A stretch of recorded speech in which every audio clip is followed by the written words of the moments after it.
नमस्कार, आप देख रहे हैं पहली आवाज न्यूज और मैं हूं आपके साथ मानवी ठाकुर। शुरुआत करते हैं आज की खास खबरों के साथ। युवा संवाद से निकला संदेश, वैश्विक समस्याओं का समाधान सनातन दर्शन के पास। स्वामी विवेकानंद की शिकागो संदेश की 132वीं वर्षगांठ पर आयोजित युवा संवाद संपन्न। सागर, युवा संवाद से निकला संदेश, वैश्विक समस्याओं का समाधान सनातन दर्शन के पास है। ये संदेश स्वामी विवेकानंद के शिकागो संदेश की 132वीं वर्षगांठ पर यहाँ आयोजित युवा संवाद कार्यक्रम में निकल कर आया है। युवा संवाद कार्यक्रम में पधारे युवाओं को पूज्य श्री समर्थ दादा गुरु, युवा थिंकर्स फोरम के निदेशक आशुतोष सिंह, रानी अवंतीबाई विश्वविद्यालय के कुलगुरु विनोद मिश्रा व युवा चिंतक अविराज भूपेंद्र सिंह ने संबोधित किया। संस्कृति प्रकृति प्रधान है। ये जीवंत प्रामाणिकता उस संस्कृति की है जिसने आज युवा संवाद में वैश्विक चुनौतियों का समाधान और भारत के दृष्टिकोण जैसे विषय को उठाया है। सारी दुनिया के अंदर वैश्विक संकट का कोई समाधान नहीं है। इस संकट काल में भारतीय दर्शन या सनातन दर्शन समाधान लेकर आता है। मैंने देखा कि आज बुंदेलखंड का युवा ऐसे गंभीर विषय पर संवाद कर रहा है जो अपनी माटी और संस्कृति के निकट है। उसके अस्तित्व को कोई चुनौती नहीं दे सकता। ये उद्गार नर्मदा पुत्र पूज्य श्री समर्थ दादा गुरु ने कहा कि इस युवा संवाद के वक्ताओं को सुनते हुए युवाओं को भी देख रहे थे। यहाँ एक चिंतन चल रहा था।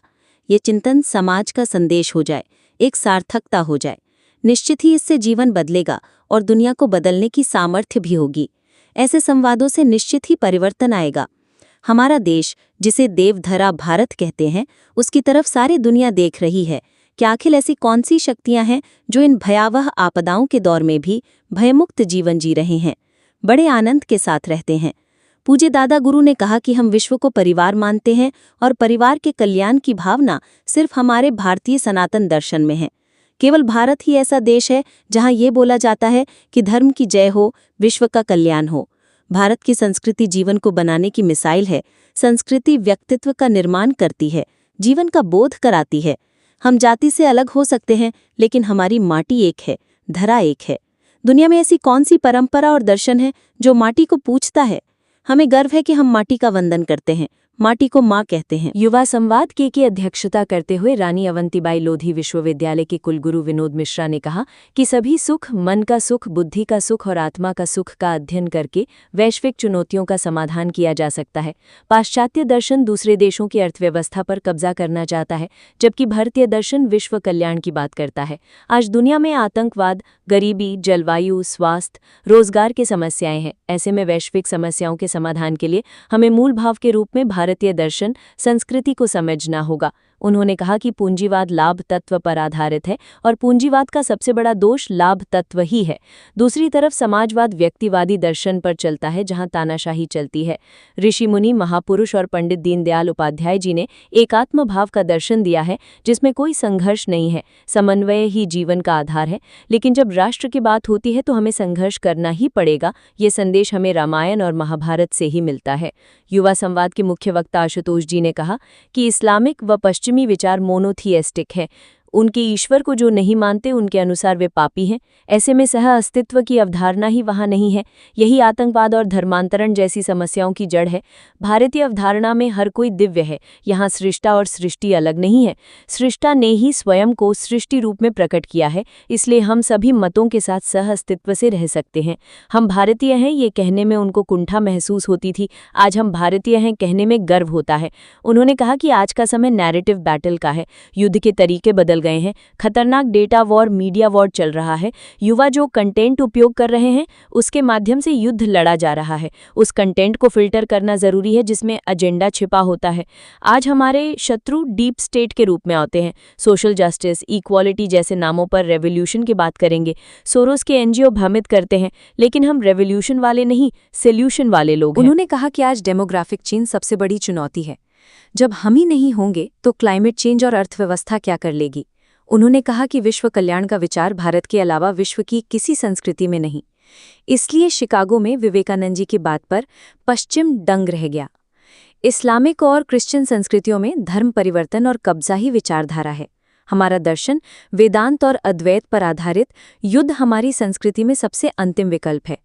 शंकराचार्य ने युद्ध से नहीं बल्कि मंडन मिश्र सहित सभी मतों के विद्वानों से शास्त्रार्थ करके अपने मत की स्थापना की थी।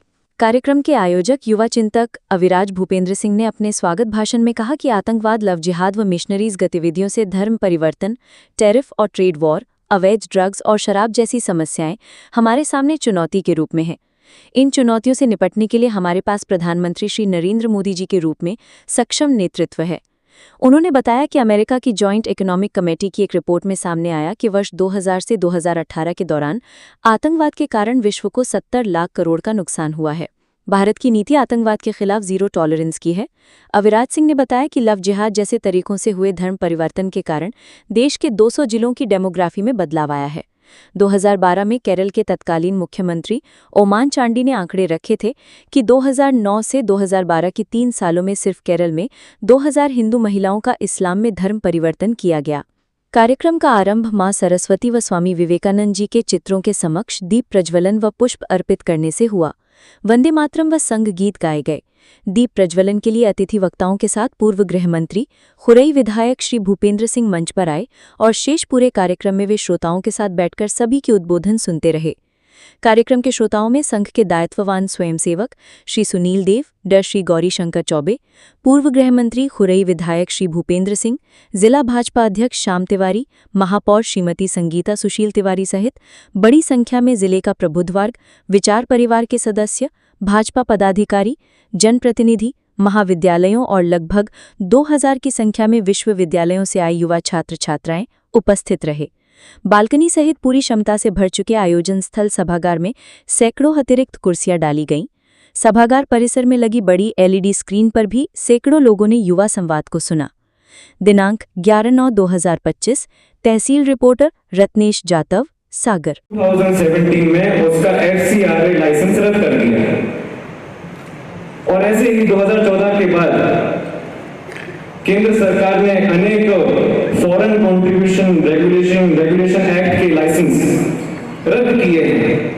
मुझे बोलते हुए प्रसन्नता हो रही है केंद्र सरकार के प्रयासों से ही 2014 के बाद ऐसे 20,000 NGO बंद कर दिए गए हैं जो धर्म परिवर्तन करा रहे थे। ये केंद्र सरकार के प्रयासों से संभव हुआ।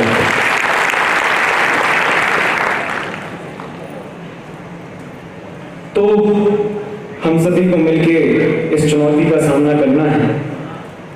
स्वामी विवेकानंद जी ने बोला था,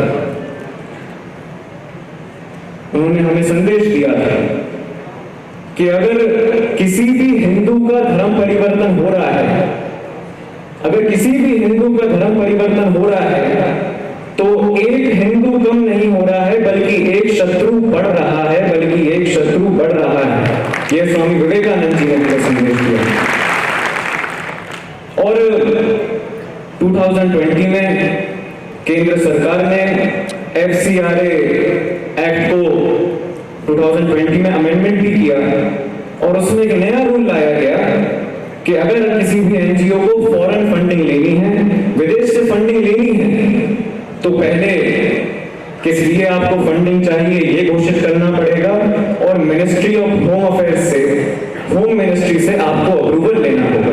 उन्होंने यह संशोधन किया है। तो यह एक चुनौती है। एक और चुनौती जिसके बारे में हम सभी पढ़ रहे हैं, जिसके बारे में हम सभी जानते हैं, ये हमारी परिकल्पना है। तो इसलिए पश्चिम के विचार को जानना बहुत आवश्यक है। यदि हमें भारतीय दृष्टिकोण समझना है, वैश्विक चुनौतियों के मूल को समझना है कि वो कहां से ओरिजिनेट हो रहे हैं। वहां तो अभी तक ये विमर्श चलता रहा साहब कि सोल होती है कि नहीं, और महिलाओं में सोल होती है कि नहीं, महिलाओं में आत्मा है भी या नहीं, महिलाओं को वोटिंग राइट दिए जाने चाहिए या नहीं, अभी तक विमर्श चलता रहा है। इस्लामिक और क्रिश्चियन कंट्रीज में ब्लैक्स में सोल होती है या नहीं, अभी तक डिबेट चलती रही है। जब यहाँ पे डेमोक्रेसी है, जब यहाँ पे वोटिंग राइट्स हैं, जब यहाँ पे ये सारा चल रहा है भारत में इतने वर्षों से लेकर अभी 2025 तक 25 करोड़ से ज्यादा लोग गरीबी की जीवन रेखा के ऊपर आ गए हैं। ये गरीबी की जीवन रेखा होती क्या है? लोगों को जब देश में या कहीं पर भी 2400 कैलोरी का भोजन ना मिले तब वो गरीबी की लाइन मानी जाती है, पॉवर्टी लाइन मानी जाती है। लेकिन मोदी जी के प्रयास से, हमारी सरकार के प्रयास से इनको हमने प्राप्त किया है, ये बताने की आवश्यकता है। ये जरूर सुख होता है, इसका हम अध्ययन करते हैं, मन का भी सुख होता है हमारे। खबरों का सिलसिला लगातार जारी है, आप देखते रहिए पहली आवाज न्यूज।